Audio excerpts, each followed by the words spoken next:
Hey guys welcome to Chhatiabata. Chhatiabata को ओडिशार द्वितीय श्रीक्षेत्र बोली कहा जाए।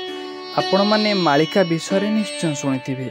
मालिका रचना करथिबा सन्थ हाड़ीदास एही छतियाबड़ विषय बहुत किछि कथा कहिसंती। जेमिति मालिकारे कहिथिबा 1999 मसीहा महाबात्या कथा सबु सत ही हेइथिला। मालिकारे लेखा अछि जे जगन्नाथ बलभद्र दिने श्रीक्षेत्र छाड़ी कला घोड़ा धला घोड़ारे एही छतियाबड़ को ही आसीबे। से दिन कल्कि अवतार धारण करी से म्लेच्छ संहार करिवे। हाँ, जदि आपण केबे पुरी श्रीक्षेत्र जाइथांती आपण सेठी जगन्नाथकर अधा गड़ा शरीर देखिथिबे, किंतु एठी आपण जगन्नाथकर पूरा शरीर देखियाकू पाइबे। आपण भाबुथिबे 22 पाहाच मीन श्रीक्षेत्र ही खेलिबो, किंतु ना सांग माने प्रकृत रे 22 पाहाच मीन छतियाबड़ ही खेलिबो। आउ सेई दिन जगन्नाथ कल्कि रूप रे समस्त को विनाश करिवे। सेई दिन कलिजुग ही समाप्त हेबो।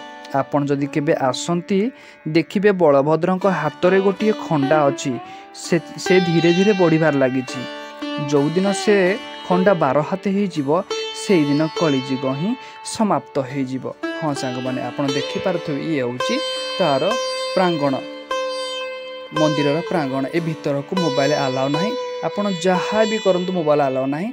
जदि आपण केबे आसंती आपण एठी आपण देखिबे ये होछि जाजपुर डिस्ट्रिक्ट रे अवस्थित। तो आपण को मु कहि रखुछि सांग माने मनर किछि अहंकार न रखे वीडियो को लाइक और सब्सक्राइब करतु सांग माने।